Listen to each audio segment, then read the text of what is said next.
As I declare in The Rise and Fall of Western Tanks, Germany's Panther tank was undoubtedly the best medium tank of 1943. You can go on Facebook and YouTube and you can hear plenty of hearsay, which doesn't have any scientific basis and is often just peddling propaganda of the Second World War itself. I have a method for comparing tanks by their effectiveness and their efficiency. One of the ways I present effectiveness in the book is to look at what the user said at the time, but I also have a quantitative method for comparing tank efficiency and tank effectiveness in the style of intelligence analysis or staff work. You can learn more about the methodology by going to the book itself, but the method briefly compares effectiveness by the main armament caliber, which is a correlate of destructiveness, the gun barrel volume, which is a correlate of penetrativeness, the muzzle velocity, which is a correlate of accuracy, the horizontal thickness of the armor, which is the best correlate of material resistance to kinetic attack, and the height, which is a correlate of stealthiness and hideability. And 4 measures of mobility, engine power to weight ratio, the speed, the nominal ground pressure, and the vertical step. And all of these things are compared to the best available in the period. For instance, if the best available caliber of gun was 100 millimeters in that particular period, and this particular tank had a gun of 50 millimeters, then it's going to score 0.5 on gun caliber. It's scored on each attribute as a proportion of the best available in that particular period. Even if the best available wasn't deployed, it was just piloted. I look at every single tank that is piloted during that period. Proportions across each of those attributes are averaged to give the effectiveness score for the tank as a whole. And then there's an efficiency score that I'll talk about in a moment. This is a plot of all the tanks that were piloted in the period 1943 to 1945 inclusive. Each plot on the graph is a tank that is piloted in this period, 1943 to 1944. The horizontal axis is the number of months for the data set as a whole, which goes back to 1916. So if a tank plots high on this graph, that's better. And if the tank plots to the left on this graph, that is better too, because it means that it's available earlier in the war. Right, so let's look where Panther fits. Here's the Panther 5D, the first model. It's piloted in January 1943. It goes into combat in July of 1943. It's an early entrant in this particular period. That's the 5D, and it's the best available. Is its later model, the 5A, which has some detail improvements which are not captured by the index. There's the 5G. The letter designations for these models are out of order in a alphabetical sense, but this is the chronological order of the models. The 5G comes into play in 1944, and then you have the 5F, which is also called the Panther II. It's not deployed in time during the Second World War, but it was piloted. So here's the Tiger II, the first version with the inferior turret, also incorrectly known as the Porsche turret. That is not that much better than the Panther. It is better, has a bigger gun, it has more armor, but it's not as fast. It has an inferior power to weight ratio. Then you get the Tiger II with the much superior turret, incorrectly known as the Henschel turret, much more survivable. It's jumping ahead. Now, Soviet comparisons, KV-85, pretty much on a level in effectiveness to the Panther. Later on, you get the T-44 85. 85 designates the caliber of gun. T-44 is a development of the T-34. Even though it's piloted in this period, it's actually not deployed in this period. Later in the war, so now you're getting into 1945, you get the latest version of the T-34 with a 100 millimeter caliber weapon. It's pretty much ranking the same as the Panther. Getting ahead of the Panther II is the second version.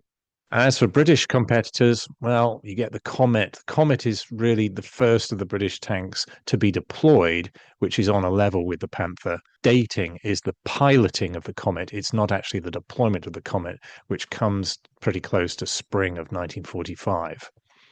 As for American tanks, you've got the Pershing, still designated as an experimental medium tank, later redesignated as a heavy tank. It's on a level with the Comet, the Panther, different combination of attributes which gets it to that level. You get the Super Pershing, which jumps almost to the Panther II's ranking here.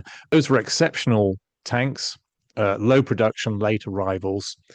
Most of the Western allies are using M4 Sherman. The latest in the M4 family is the M4A6, which ranks much below the Panther. Latest British tank to be piloted is the Cromwell II, which ranks highly, not as high as Panther, but higher certainly than the Shermans, because it's very fast. Its survivability is about the same as a Sherman. Its 6-pounder gun is more penetrative, has a higher muzzle velocity, which suggests accuracy, at least at shorter ranges, although its ammunition is less destructive due to the smaller caliber. The real star of the standard issue medium tank on the enemy side to the Germans is the T-34, and it ranks pretty close to the Panther, and that's before it gets to the T-34-85 variants. And the real star of the deployed tanks of this period is the JS-3, or Joseph Stalin III. It gets deployed right at the end of the war, not in time to see combat, but it is deployed. Those other plots which are around the level, higher levels towards JS3, they're not deployed. They're piloted but not deployed. JS3 is pretty much deployed at the end of the war, summer 1945. Now, let's look at the efficiency index for the same period. The efficiency index, the same measures, except we add two measures. We add the weight, which is a correlate of burden on transportation, otherwise known as strategic mobility. It also suggests burden on fuel consumption. We capture fuel consumption by looking at the operating range too. So we're adding two measures to the effectiveness index in order to produce the efficiency index. Again, if you want to look at the methodology in detail, go buy the book. If you want to look at the full graph where each of these plots is identified by tank type, go get the book. So this is the efficiency index. Let's look at Panther. There's 5D, 5A, the 5G, and the 5F. They rank highly. They're pretty much on a level. Their positions look pretty similar to the effectiveness index. Tiger II falls in the ranking because it has higher fuel consumption and is much heavier. KV-85 actually rises a bit above the Panther because it's a little bit lighter. And then the T-44-85 rises even further. Based on the T-34, it has a similar use of architecture, lower the height overall and slope the armor in order to reduce the weight of armor overall. There is a cost there, which is not captured in this index. That's going to be ergonomic because you are reducing the internal volume with this sort of architecture. There's less space for the crew to move around. Things like ammunition and fuel is going to be less easy to package, less accessible. It's going to damage the crew's effectiveness. I mentioned on the previous graph the T-34-100, which is piloted, not deployed during this period. Comet doesn't change much. It's on a level with the Panther, arriving later. Remember, that's a piloting date. It's not its deployment date, which is shifted to the right into 1945. There's the Pershing. There's the Super Pershing. They are inferior to the Panther in terms of the efficiency index. Then we look at the tanks that are most common in use on the Allied side. There's the latest version of the M4 Sherman. It goes up a bit. It gets closer to the Panther in the efficiency index compared to the effectiveness index because it's longer in range, it's lower in weight, but it's certainly not as effective in fighting terms. There's the Cromwell, which gets a bump up because it's relatively low weight. And there's the T-34. The best of the tanks we've discussed so far. However, remember, the index is not capturing its ergonomic problems or its unreliability. I am going to tell you about reliability. And there's the GS3, Joseph Stalin III. It falls a bit on the rankings in the efficiency index compared to what we saw in the effectiveness index, principally because of its short operating range. Here are some German data on operational readiness for certain periods by three types of tanks. So at the top, you got the Panzer IV. In the middle, you got the Panther. Panther not far behind the Panzer IV. And at the bottom, you got the Tiger I, much maligned in Allied propaganda and thence in all the history books and all the fakers on YouTube and Facebook who will tell you it was so unreliable it's practically useless. That it was as reliable as a tank of the time. And for a heavy tank, it was doing very well. The Panther, considered, remember, a heavy tank by Western Allied standards, had a very high operational readiness rate. Even though I cannot share classified data, I know that main battle tanks today would struggle to maintain this sort of operational readiness rate at the sort of operational tempo these tanks were maintaining. Now, once we finish with strategic mobility, you should naturally be thinking about cost or production burden or something else, capturing the acquisition burden before something actually becomes tested in the field by its effectiveness or its operational efficiency. So it's very difficult to get data on production costs, and it's very difficult to compare production cost across countries, particularly during wartime. And I do not present cost data in The Rise and Fall of Western Tanks because with a data set of more than 500 piloted tanks from 1916 to 1955, I cannot find cost data for most of those tanks. However, I can make these comparisons, which are taken from my book on the Tiger tank.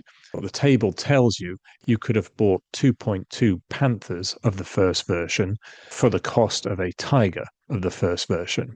Now, this is a somewhat unfair comparison because the Panther arrives later in the war. There are efficiencies of maturity of production and design, which the Panther benefits from, the Tiger having been deployed a year earlier.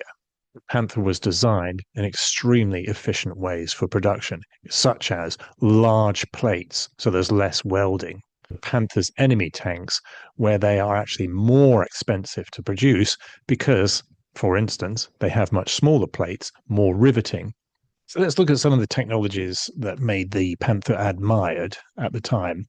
First of all, we start with the gun. So an unusually long gun for its caliber. It was a 75 millimeter L70. L70 meaning the length of the gun was 70 times, 70 times the caliber. Consider that the US Army Ordnance Department's great hope for countering the Panther was a 76 millimeter L52, was first delivered on an American platform in July 1943. By the time the Panther was already fighting. And the delivery platform, by the way, was the M18 Hellcat tank destroyer, which was unusually poorly armored because it was supposed to race around tanks, shoot them up, and escape at high speed before it could be countered, which turned out to be a false promise.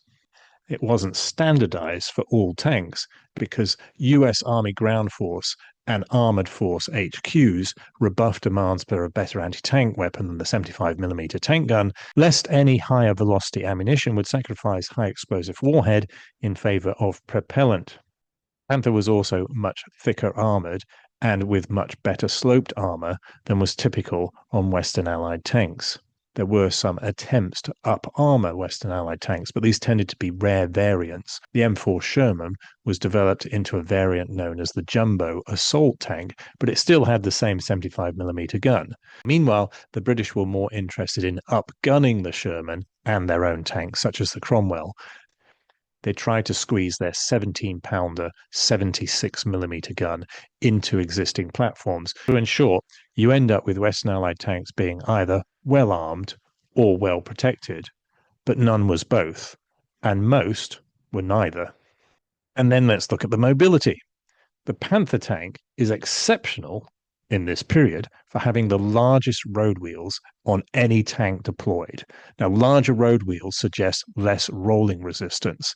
They were also interleaved, which means the weight of the tank is spread over more points of pressure, and that lowers the mean maximum pressure. Lower pressures mean greater soil flotation. It means the tank is digging into the soil less. It's easier for it to turn. It crosses softer soils easier. With less effort, it's less likely to get bogged down. The Panther tank probably had the best off-road mobility of any tank in its class in this period. Now, a common fakery that you will get in the propaganda of the time and then the post-war histories is that German tanks were too heavy and they bogged down all the time. No, they didn't. Or that they were slow. No, they weren't. They had high power-to-weight ratios. They had much more powerful engines than almost all the Western Allied tanks. Forget that the Panther is introducing these technologies relatively early into the war. So it's piloted in January 1943. It goes into action on the Eastern Front in July 1943, and then it's known to the Western Allies in August 1943, and it's deployed against the Western Allies in Italy in February 1944. Final way to assess the Panther is to look at user reports. And user reports are routinely neglected by lazy historians.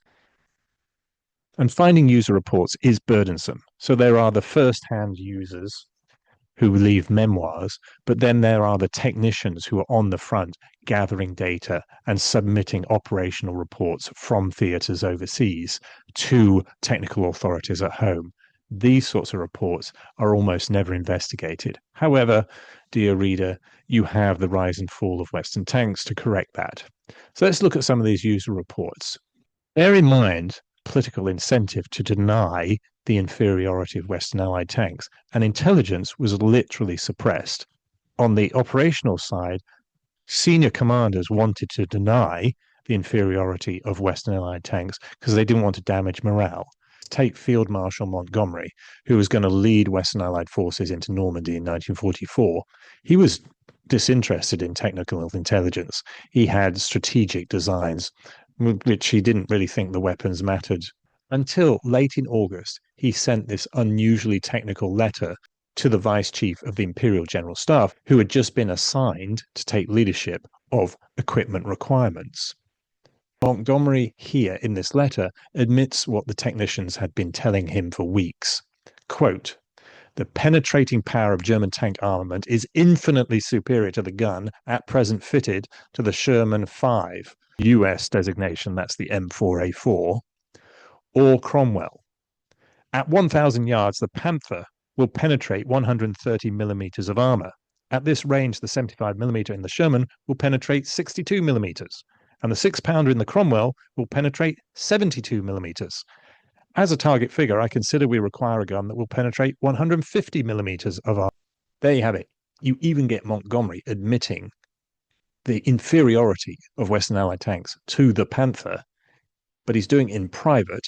At the same time as in public, he's saying Western Allied tanks are better.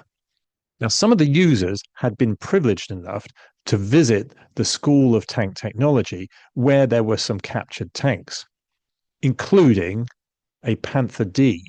The Panther D was not in operational condition, but for some users, it was obvious that their own tanks were inferior. So take Kenneth Maxey, a Sherman tank commander in 1944. In April 1944, Kenneth Maxey was one of the lucky officers who was sent to the School of Tank Technology to view enemy tanks. And he recalled, "They made our latest 27-ton Cromwells, 40-ton Churchills, and 31-ton American Shermans, armed either with short-barreled 57mm or 75mm guns, look like dinky toys. At a glance, it was plain our guns would be hard pushed to penetrate the Germans' frontal armor, except at point-blank range. Their shot would go through our vertical plates at ranges up to 2,000 yards. It was only later that we discovered even our best long 76.2mm anti-tank gun was incapable of penetrating the Panther's glassy plate at any range. The Panther's 75mm gun was much longer. It offered an internal volume 1.75 times larger than the US 75mm gun, 1.92 times the British 75mm gun, and even 1.22 times the 17-pounder. 17-pounder had superior ammunition, the APDS or discarding sabot, but nevertheless, the Panther's 75mm gun was the superior gun. The Panther, by the way, was the most numerous panzer in France, more numerous than the Panzer IV even. I'm going to show you part of a very interesting table from my book on the Tiger tank's capabilities and performance. And in that table, Panther comes top in terms of weight of tank produced for tanks weighing more than 35 metric tons. That is a fair measure of producibility than raw numbers. You often get the fakers in the propagandists of the time and the subsequent historians and the fakers of Facebook and YouTube who will tell you that the Panther was an inferior tank because it wasn't produced as much as the T-34 on the Soviet side or the Sherman on the American side. That's a false comparison. Those countries were always going to have higher productivity because they always had higher automotive productivity than the Germans. The Allies were always going to produce more tanks. So to say that German tanks were around in lower quantities doesn't prove anything about the tanks so much as the economy. All right, so let's go back to user reports. There's a lovely quote here in the memoir from Lieutenant Andrew Wilson, who commanded a troop of Churchill crocodiles. And after he landed in Normandy, before he'd gone into combat, he got into a conversation with a fellow officer of the 141st Battalion Royal Armoured Corps. And his recollection of the conversation goes something like this. What do the Germans have most of? Panthers. Panthers. The Panther can slice through a Churchill like butter from a mile away. And how does a Churchill get a Panther? It creeps up on it. When it reaches close quarters, the gunner tries to bounce a shot off the underside of the Panther's gun mantlet. If he's lucky, it goes through a piece of thin armor above the driver's head. Has anybody ever done it? Yes, Davis in C Squadron. He's back with headquarters now, trying to recover his nerve. Now take Lieutenant Boscawen of the Guards Armament Division. He landed in Normandy on the 31st of June. We went and saw an undamaged Panther at Jerusalem, a flattened village. The Panther is a very impressive looking vehicle with a long and powerful gun. From first sight, I realized it was head-on a much superior match to the old Sherman. With 5 inches of sloping front armor and a long 75mm gun, it's not surprising that hardly anyone had been allowed to see a captured Panther in England. Now, incidentally, the Guards Armored Division was one of the formations that was reporting back to Britain that its tanks were inferior. And it was bypassing Montgomery because it knew Montgomery was punishing commanders if they complained about their equipment. However, word got to the War Secretary, P.J. Grigg, who telephoned Montgomery's headquarters on 23rd of June. The Chief of Staff there recorded in a letter to Montgomery the next morning, quote, "If we are not careful, there will be a danger of our troops developing a Tiger and Panther complex. PJ rang me up last night and said he thought there might be trouble in the Guards Division as regards the inadequacy of our tanks compared with the Germans. Naturally, the reports are not being circulated." So there you go. That's the evidence of the gap between what the users knew and what their commanders were willing to circulate. So Montgomery was provoked to write a letter to his friend and champion, Alan Brooke, the chief of the Imperial General Staff. I have had to stamp very heavily on reports that began to be circulated about the inadequate quality of our tanks as compared with the Germans. He essentially sent the same letter to the War Secretary, Grigg, but he added 2 paragraphs into that letter to the War Secretary for political quotation, which contradicts what he was admitting privately to the War Office. Quote, "We have nothing to fear from the Panther and Tiger tanks. They are unreliable mechanically, and the Panther is very vulnerable from the flanks. Our 70-pounder gun will go right through them. Provided our tactics are good, we can defeat them without difficulty." This is the sort of fakery that gets into the history books and gets peddled by the fakers on YouTube and Facebook. Now, days later, his HQ, Montgomery's HQ, distributed to the users an attempt to denigrate enemy tanks. It says, quote, "The track of a Panther or Tiger sometimes slips or becomes disengaged from the teeth of the driving sprocket and jams, owing to the assembly of undesirable matter. The consequent tension of blah, blah, blah. All tanks have that problem. That doesn't do anything to ameliorate the problem of its superior lethality and survivability." On the afternoon of the 1st of July, the most senior tank staff officer at Montgomery's headquarters, that man was George Richards, a major general, he reported to Montgomery users regarded their tanks as inferior in most respects. Richards had just returned from a tour of the formations where he'd simply talked to officers. Now, on 2nd of July, that same man, George Richards, he arranged for a Panther and a Tiger to be towed to Montgomery's headquarters so that they could be briefed to Montgomery and Eisenhower, who was the supreme Allied commander in Europe, and the commanders of the US, Canadian, and British field armies. Now, according to Omar Bradley's recollection, he was commander of US First Army, quote, "Eisenhower was angry when he heard of these limitations on the new 76. You mean our 76 won't knock these Panthers out? Why, I thought it was going to be the wonder gun of the war. Oh, it's better than the 75, I said, but the new charge is much too small. She just hasn't the kick to carry her through the German armor." Montgomery responded in a different way. He wrote to the troops another memorandum. This is dated the 6th of July. He did admit the general unreliability and inferior survivability of the British tanks, the 17-pounder, quote, cannot take on a Panther frontally. However, contradictorily, he also said the 17-pounder tank is most popular. The crews consider themselves a match for any German tank, Tiger or Panther or anything else. That just wasn't true. The scandal got into Parliament. So there was a member of Parliament, Richard Stokes, who was actually an armament supplier, and he was a thorn in the side of the government. And on the 25th of July, he asked the War Secretary, quote, whether he will assure this House that our troops in Normandy are equipped with tanks at least equal of both the Tiger and Panther in armor and armament. When the Prime Minister, Winston Churchill, was asked the same, he would always read out his letters from Montgomery. Now, ironically or naturally, you can imagine that when news of these parliamentary dodges came to the ears of the users in Normandy, it only added to their upset. It seemed that the government didn't care about their inferior equipment. So that parliamentary debate came to Lieutenant Boscawen's mind of the Guards Armoured Division on 18th of August when he was writing up his diary or memoirs of what he had experienced in the disastrous Operations Goodwood. Every man knew now to go into an attack like this with a Sherman needed a great deal of cool courage. Unless one spotted the enemy first, a difficult thing when advancing, one stood little chance. An 88mm in a Tiger or a Panther 75mm could go straight through us at 3,000 yards, but the Sherman 75 could not penetrate either, except at close range. If we had had a really big infantry tank like the Panther, with more armor on its sides and as fast as a Sherman, I'm sure we should have defeated the Germans in Normandy at much less cost and in much shorter time.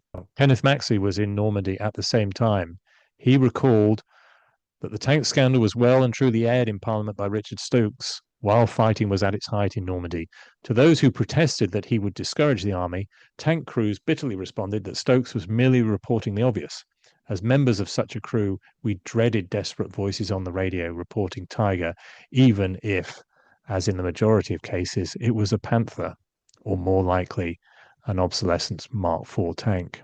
All of British and American crews sank. We knew the difficulty of maneuvering for position in close country to fire at the enemy's thin flanks, or tensely waiting in ambush for a Tiger or Panther obligingly to turn sideways and thus present an easier target, or call urgently for help from a Sherman Firefly with its 76.2mm gun. Immediately after the war, Alan Moorhead, who was in Normandy for the Daily Express as a journalist, admitted in public that, quote, none of them, the Western Allied tanks, was the equal of the Panther or Tiger, nor could all the ministerial statements in the House of Commons make them equal. And it wasn't just the British admitting this.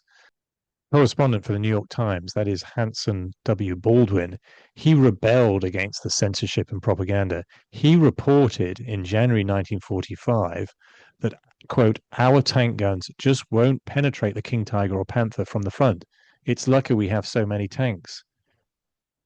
Now, in March 1945, Eisenhower belatedly sought user opinions on equipment that would help the US War Department to defend itself, ironically, against journalistic attacks. Eisenhower asked the commanders of 2nd Armored Division and 3rd Armored Division to survey the users at every echelon. And some of the quotes that were returned are certainly embarrassing. For instance, our tanks are no match for the Panther and Tiger tanks, and it is just suicide to tackle them. But Eisenhower did not release these statements. Instead, he was quoted by the New York Times at the end of March as saying, quote, if the war lasted a number of weeks long, the enemy might be met on the battlefield with something equal to the Tiger and Panther, but it is now idle to pretend that when the other fellow was met in a village street, he could be met on equal terms. There is some admission in there.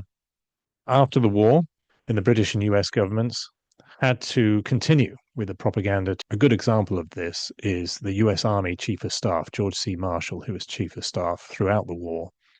In his review of the war, he said, quote, another noteworthy example of German superiority was in the heavy tank. From the summer of 1943 to the spring of 1945, the German Tiger and Panther tanks outmatched our Sherman tanks in direct combat. This stemmed largely from different concepts of armored warfare held by us and the Germans, and the radical difference in our approach to the battlefield. Our tanks had to be shipped thousands of miles overseas. End quote. I'm going to end the quote there.